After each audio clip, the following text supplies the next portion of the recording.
오늘도 뜨거운 이슈 시원하게 풀어보겠습니다. 킹스맨 한겨레신문 김한 기자 나오셨습니다. 안녕하세요. 네, 안녕하세요. 네, 자 국민의힘 전당대회 이제 마무리가 됐습니다. 네. 자 결선 가냐 이렇게 관심이 네. 있었는데 결국은 본선에서 끝났어요. 결과 좀 소개해 주십시오. 네, 결선 없이 본선에서 김기현 후보가 과반 이상의 득표를 하는 것으로 대표 당선을 확정을 했습니다. 김기현 후보는 어제 총 24만 4,163표 52.93%인데요. 표를 얻어서 대표 당선을 확정을 했고요.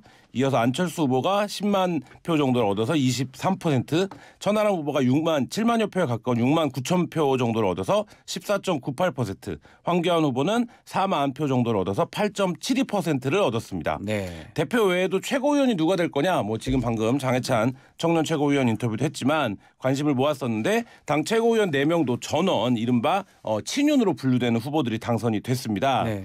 김재원 후보가 16만 표를 얻어서 17.55%를 받아서 1위를 차지했고요. 이어서 선대위 윤석열 캠프 선대위 대변인을 지냈던 김병민 후보가 16.11%, 지난 지도부이기도 했죠. 조수진 후보가 13.18%, 그리고 이제 탈북민 출신의 태영 후보가 13.11%를 받아서 최고위원으로 선출이 됐습니다. 네. 청년 최고위원회는 앞서 인터뷰를 했던 장해찬 청년재단 이사장이 선출이 됐습니다. 자, 새 당대표 사선의 김기현 의원이거든요. 자, 어떤 인물입니까? 예, 사선 의원 출신이고요. 네. 정책위원회 의장을 거쳤습니다. 울산시장을 거친 이력이 많은 분들이 알고 계실 텐데요. 원래는 법조인 출신입니다. 판사요. 네, 대구지법과 부산지법 그리고 울산지원에서 판사를 지내다가 2003년 한나라당 부대변인으로 정계에 입문을 했고요. 계속 이제 울산 지역에서 정치 활동을 이어왔습니다. 같은 지역구에서 18대, 19대, 21대 총선에서 당선이 됐고요. 2018년 지방선거 당시 이제 울산시장 재선에서 굉장히 좀 지금까지도 논란이 되는 이슈를 이제 겪으면서 위기를 맞았는데요. 그 당시에 이제 동생이 건설 현장에 외압을 행사한 게 아니냐 이런 혐의를 두고 이제 경찰이 전격적으로 압수수색을 벌여서 당시 이제 더불어민주당 송철호 후보에게 이제 패배하기도 했었습니다. 네, 자 앞으로 막중한 임무를 안고 당 재정비를 나서야 될 걸로 보이는데 김기현 신임 당대표 수락 연설에서 연대와 포용 또 탕평의 정신으로 다음 총선 압승을 이끌겠다 포부를 밝혔습니다. 직접 들어보겠습니다. 여기 함께하고 계신 우리 안철수 후보님, 황교안 후보님, 전하란 후보님과 같은 뛰어난 우리의 지도자들을 잘 모시고 연대와 포용과 탕평의 연포탕 대통합 국민의힘을 만들겠습니다. 자, 통합 또 탕평 얘기도 했는데 신임 당대표 김기현 의원 앞으로 노인 과제는 또 해결해야 될 과제가 많을 것 같아요. 네, 어제 굉장히 단호하게 연설을 하긴 했지만 앞으로 그 과제들이 산적해 있는데요. 일단 윤심을 얻고 당선이 됐다. 이 이제 그 상황에서 당내 이제 친윤 비윤 갈등을 어떻게 봉합할 것이냐. 그렇죠. 지금 이제 50%가 넘어서 과반 득표를 했다고 하지만 사실 이제 비윤 반윤 후보들의 득표를 합치면 거의 한 47, 8%예요. 네, 그 정도가 되는 거거든요. 그래서 이제 그 부분을 어떻게 할 거냐. 요게 이제 한 가지 과제고요. 이게 벌써부터 공천권이라든지 여러 가지 문제들이 이제 남아 있고요. 본인을 둘러싼 논란들도 있습니다. 지금 민주당에서는 울산 땅 투기 의혹과 관련해서 TF를 구성한 상황이고 당내 경선 과정에서 이미 울산의 이재명이다 이런 이제 비판이 나왔거든요. 그렇기 때문에 이제 이 부분 어떻게 할 거냐. 그리고 선거 막판에 안철수 후보에 의해서 불거진 이른바 이제 대통령실 행정관 단톡방 논란도 이미 이제 공수처에 고발이 된 상태이기 때문에 이런 부분에 대한 수사 그리고 근본적으로는 아직까지 이제 말하자면 여대 야소 상황에서의 어떤 존재감 그리고 어제 계속 그 얘기들이 나왔습니다만 결국 이제 총선에서의 승리를 이끌어야 되는 이런 상황들이 지금 놓여 있습니다. 자, 그렇다면 지금 이번에 선거에서 좀 패배했다고 볼 수 있는 이준석 전 대표 운명은 어떻게 될지도 궁금하고 유승민 전 의원 같은 경우는 어제 SNS에서 마침내 국민의힘을 대통령 1인이 독점하는 윤석열 사당으로 만들었다. 이렇게 평가를 또 했어요. 네, 맞습니다. 이게 이제 윤석열 사당화가 됐다. 전당대회에서 친윤계 싹쓸이를 두고 한 말인데요. 민주공화국이 헌법 3분권 원립을 천명한 까닭이 무엇이냐 이렇게 이제 유승민 의원이 물으면서 견제와 균형이다. 근데 이거는 폭정을 막기 위함인데 지금 이게 이제 무너졌다. 윤석열 사당은 결국엔 폭정을 할 수밖에 없게 될 것이다. 뭐 이렇게 이제 비판을 하기도 했는데요. 당초에 투표함을 열어보기 전에는 이준석계가 최고위원회에서 당선자를 내는 게 아니냐, 뭐 천하람 후보도 뭐 2위도 할 수 있다 이런 전망들도 있었는데 어제 이제 득표율들을 보면 한 10에서 15% 정도의 박스권에 갇혀 있는 모습을 보이면서 그렇죠. 뭐 당분간은 굉장히 좀 정치적으로 좀 어려운 시기가 예상이 됩니다만 앞서 말씀드렸다시피 이제 두 가지 상황이 있습니다. 네. 뭐냐면 어쨌든 비윤, 그러니까 당내 선거 100% 당신 100%에서도 한 40% 이상의 비윤 표가 나왔다는 점이 하나가 앞으로 어떻게 이제 작용할지 지켜봐야 될 것 같고요. 이게 결국엔 공천권입니다. 그러니까 이 공천을 둘러싼 잡음이 심해지면 심해질수록 이준석계 이른바 비윤 그룹의 목소리도 커질 수 있다 이런 생각도 듭니다. 자, 안철수 후보도 수락 연설을 하는 도중에 듣지 않고 자리를 떴어요. 근데 뭐 김기현 또 당대표는 여기 계신 우리 안철수 후보님 또 이렇게 또 얘기도 하셨고요. 약간 해프닝이 있었는데요. 안 의원이 어제 5시 20분쯤 김 대표가 수락연설을 시작하면서 이제 자리를 떴습니다. 말씀하신 대로 보통 패하더라도 전당대회가 이제 생중계가 되는 행사이기 때문에 그걸 패배하더라도 그 수락연설까지 듣고 함께 축하해 주는 게 이제 정치적 관례인데 그냥 자리를 떴다? 이건 이제 안 후보가 상당한 어제 심리적 타격을 입었다라는 걸 이제 보여주고 이 심리적 타격이 결국엔 안 후보가 안철수 의원이 놓여진 정치적 자리가 굉장히 좀 위태로워졌다. 뭐 이런 이제 상황을 보여주는데요. 네. 뭐 그 연대를 통해서 선거 연대를 통해서 어쨌든 국민의힘에 들어왔고 이번 대선에서 본인의 공이 상당하다라는 점을 강조하면서 당대표에 출마를 했지만 비윤으로 몰렸고 그 과정에서 지금 대통령실 행정관을 고발까지 한 상황이 됐기 때문에 앞으로도 안 후보가 그 안철수 의원이 대통령실과의 관계로 당내에서 입지 이런 것들이 어떻게 될지는 좀 지켜봐야 될 것 같습니다.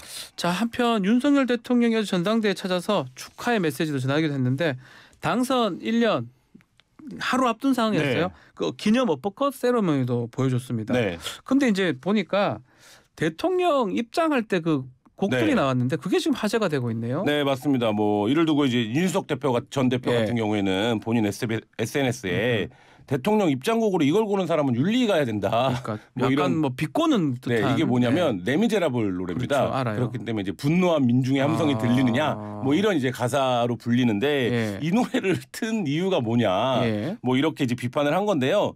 대통령실은 이게 이제 원래 윤 대통령의 애창곡이라고 합니다. 그래서 약자를 괴롭히는 이권 카르텔을 근절하겠다. 이런 이제 본인이 말하자면 분노한 민중의 함성을 대변하는 사람이다. 뭐 이런 이제 의미로 쓰였다라고 하는데요. 그러니까 뭐 요거를 둘러싼 논란도 좀 있었고요. 근데 이거는 뭐 본질적인 건 아닌 것 같고 지금 이제 정치적으로는 대통령이 이렇게 직접 행사에 참여를 해서 본인의 당선을 기념하는 세레머니도 하고 이게 이제 전당대회에 참석하는 게 맞느냐 가뜩이나 그 전에 대통령실 행정관에 이제 말하자면 정치 중립 의무 위반 논란이 지금 법적 문제로 비화가 되어 있는 상황에서 뭐 이런 부분들이 이제 비판이 대상이 되고 있고요.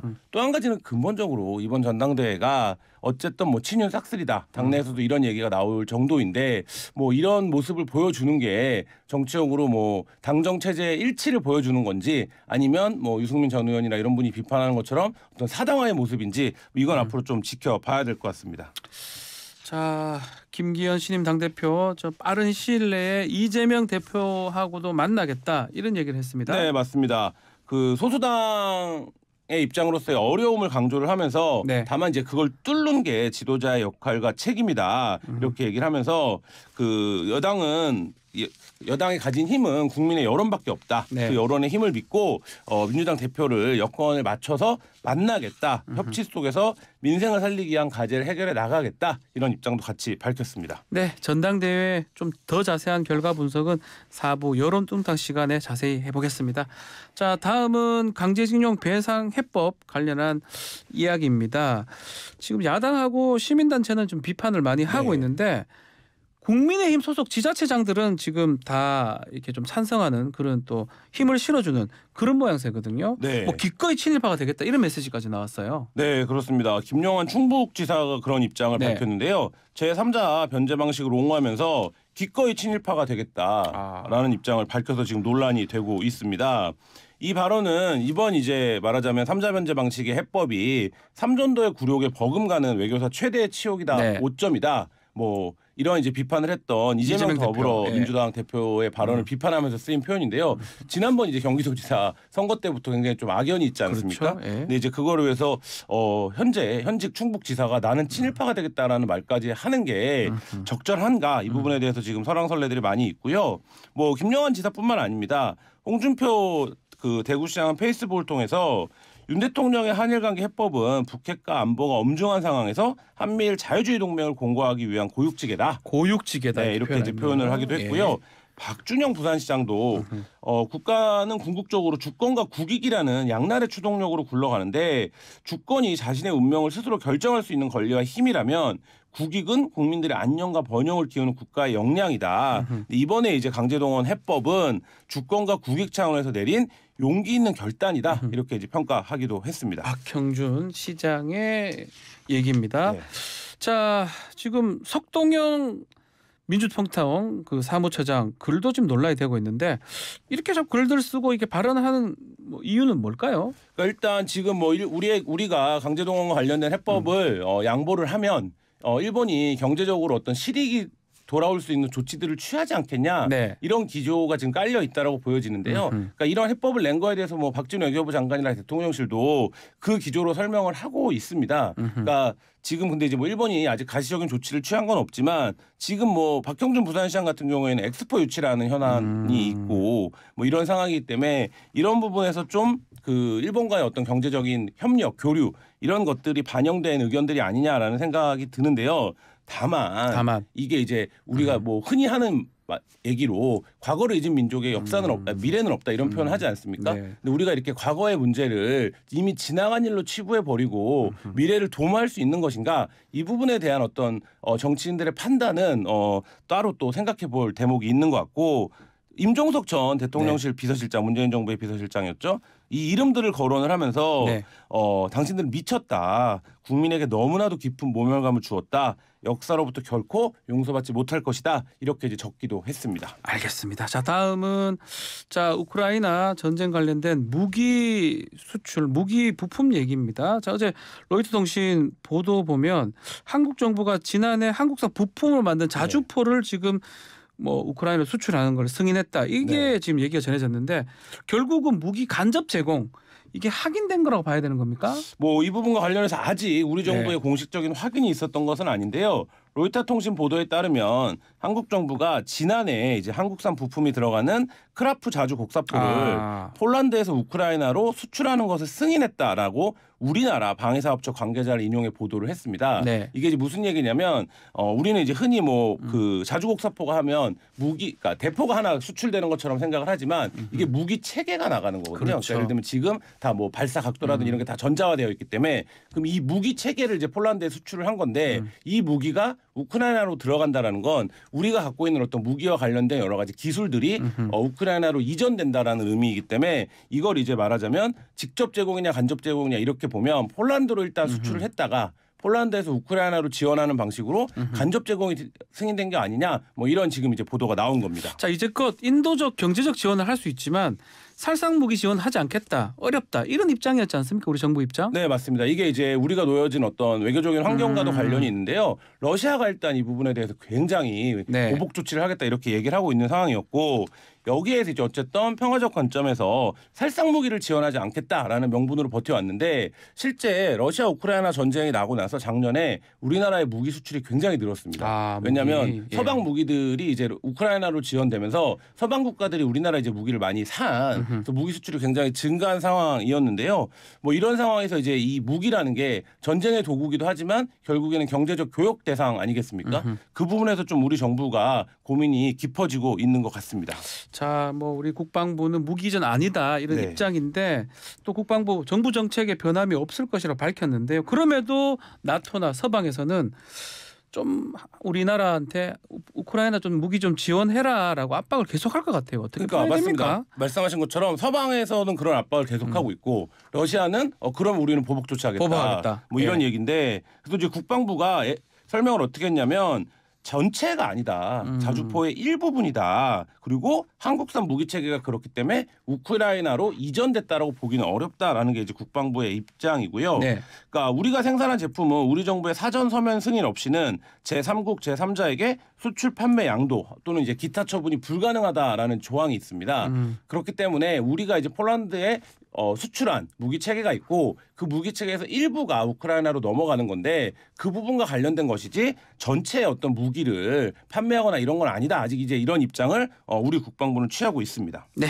자, 다음은 대장동 수익 은닉 혐의를 받고 있는 김만배 씨 소식입니다. 어제 김만배 씨 구속 기소가 됐네요. 네, 맞습니다. 뭐 범죄 수익 은닉 규제법 위반, 증거 은닉, 인멸교사, 뭐 농지법 위반 혐의로 구속이 됐는데요. 대장동 개발로 얻은 범죄 수익 390억 원을 뭐 수표와 소액권으로 재발행 교환해서 차명 오피스텔에 숨기거나 제3자의 계좌로 송금하는 방식으로 뭐 범죄 수익을 숨겼다. 검찰은 이렇게 보고 있습니다. 네. 그다음에 이제 휴대전화를 죄송합니다. 망치로 내려쳐서 불태우면서 이제 증거를 은닉했고 이거를 이제 그 동창생에게 숨기게 했다. 범죄 자금을 뭐 이런 혐의로 이제 검찰이 다시 구속을 했습니다. 자, 지난해 11월 달에 구속 기간 만료로 석방이 됐는데 지난달 2월 17일 날 구속 영장이 발부돼서 재구속됐고 결국은 또 기소까지 된 상황인데 네. 자, 앞으로 50억 클럽 수사 탄력을 받을 수 있을까요? 좀 지켜봐야 될 것으로 보이는데요. 일단 어제 이제 뭐 김용 첫 재판에서도 검찰이 상당 부분 이제 증거 관련해서 구체적인 입증에 실패하고 있는 게 아니냐라는 얘기가 첫 재판임에도 불구하고 좀 나왔거든요. 예. 그럼 김만배 씨를 재구속한 이유가 결국엔 김만배 씨의 증언을 통해서 이재명 대표로 가는 혐의들을 확인하기 위함인지 아니면 지금 외부에서 보듯이 왜 선택적으로 수사를 하느냐 50억 클럽은 왜 수사를 안 하느냐 이 부분과 관련해서 어떤 김만배 씨의 실제로 이제 그 돈을 집행한 사람으로 보이잖아요. 네. 그 정황 녹취록이나 보면 그렇기 때문에 이제 그 부분에 대한 수사인지 뭐 이 부분은 조금 더 지켜봐야 될 것으로 보입니다. 자, 이재명 대표 얘기를 했는데요. 지금 이재명 대표 둘러싼 대장동 의혹 핵심 중에 하나가 428억 원 뇌물 약속입니다. 네. 이 부분 검찰은 지금 보고 있고 보도도 된 상황인데 김만배 씨가 이거 아직 얘기를 하고 있지 않은 것 같아요. 네, 이 부분과 관련해서는 진술하지 않은 것으로 네. 지금까지 알려지고 있는데 그러니까 이 부분이 중요한 거는 천화동인 1호에서 네. 428억 원이 이재명 그 대표 측으로 넘어가기로 뭐 그게 구두가 됐건 뭐 어떻게 됐건 약속이 되어 있다. 그러니까 이게 결국엔 그 428억이라는 네. 뇌물 때문에 벌어진 일이다. 이게 이제 검찰이 그린 범죄 혐의 전체 큰 그림에 네. 굉장히 중요한 고리거든요. 그러니까 뭐 배임을 하거나 뭐 한 것의 가장 궁극적 목표는 이 428억 받기 위해서 그렇죠. 내가 차지하기 위해서 네. 했던 것이다. 네, 그 부분과 관련해서 이재명 대표는 그건 소설이다 이렇게 얘기를 하고 있는데, 근데 이게 이제 아직 건네진 돈이 아니기 때문에 네. 말하자면 진술이 굉장히 중요합니다. 그렇죠. 약속한 거니까 네, 진술이 그렇죠. 가장 중요하겠죠. 근데 그 진술을 결국 검찰의 그림이 맞으려면 김만배 씨가 해줘야 되는데 아직 이제 그 부분에 대한 진술이 안 나온 것으로 보여지는 상황인데 네. 그래서 이제 그 부분과 관련해서 김만배 씨가 실제 검찰이 지고 있는 그림과 부합하는 진술을 할지 뭐 이런 부분도 향후 좀 지켜봐야 될 대목입니다. 자, 그렇다면 이재명 대표 결국은 뭐 검찰이 공소 제기를 할 것 같은데 이 공소 사실에 이 428억 이 뇌물 약속 이거 적용하기는 쉽지가 않을 것 같아요. 네, 지금 대장동 사건에서 기소와 언론 보도의 특징을 좀 비교해 보면요, 언론 보도에서 굉장히 떠들썩하게 나왔던 내용들이 네. 실제 이제 공소장에는 안 들어간 것들이 꽤 있거든요. 그러니까 이 부분도 이 428억 원의 약속도 사실 지금 넣을 수 있느냐 공소 혐의로 뭐 이 부분에 대해서 이제 법조계에서 좀 논란이 있고 어렵지 않겠냐라는 전망이 좀 주류를 이루는 것 같아요. 네. 그러니까 애초 그래서 법조계에서는 이 김 씨의 구속 기한이 만료되는 시점 즈음에 이 대표를 기소하지 않겠냐 뭐 이런 전망이 있었는데 사실 이제 지금 재구속까지 가는 상황을 놓고 보면 진술에 크게 이제 얻은 게 없는 것으로 보여서 사실 이제 앞으로 그 이 대표 기소가 언제 이루어질 거냐 좀 늦춰질 것으로는 보입니다. 기소가 된다 하더라도 영장에 체포 구속 영장에 적시된 네. 뭐 그 내용으로 기소될 가능성이 있을 것이다. 네. 이렇게 보시는 거군요. 알겠습니다. 자, 어제 발생한 경남 합천 산불 아직 꺼지고 있지 않은 것 같아요. 현재 상황 어떻습니까? 네, 뭐 날이 밝는 대로 네. 다시 이제 헬기가 투입돼서 산불지가 진화 작업을 시작하겠다 이런 입장을 들어오기 전에 속보로 봤는데요. 네. 새벽 4시 기준으로 진화율이 92%라고 합니다. 아하. 좀 바람이 다행히 밤사이 좀 잦아들었다라고 해요. 그래서 좀 많이 불길은 많이 잡힌 것 같고요. 인명 피해는 없었고 다만 이제 확산을 우려해서 주민 214명이 대응을 마을회관으로 대피를 했습니다. 산불 대응 3단계는 지금 그대로 유지가 되고 있고요. 현재까지 탄 면적이 축구장 면적 220여 개에 달하는 면적입니다. 그러니까 저희가 예. 우리가 항상 이맘때가 되면 이제 건조해지니까 날씨가 건조하니까. 산불 우려가 있는데 예. 좀 각별히 주의해 주셔야 될 것 네, 같습니다. 오늘도 마찬가지입니다. 건조주의보가 지금 떨어진 상황이고 그러다 보니까 화재 위험이 있으니까 많은 사람들 좀 주의를 하셔야 될 것 같고요. 합천 산불 빨리 진화가 되기를 바라겠습니다. 자, 오늘 킹스맨 여기서 마무리를 하겠습니다. 김한 기자 감사합니다. 네, 감사합니다.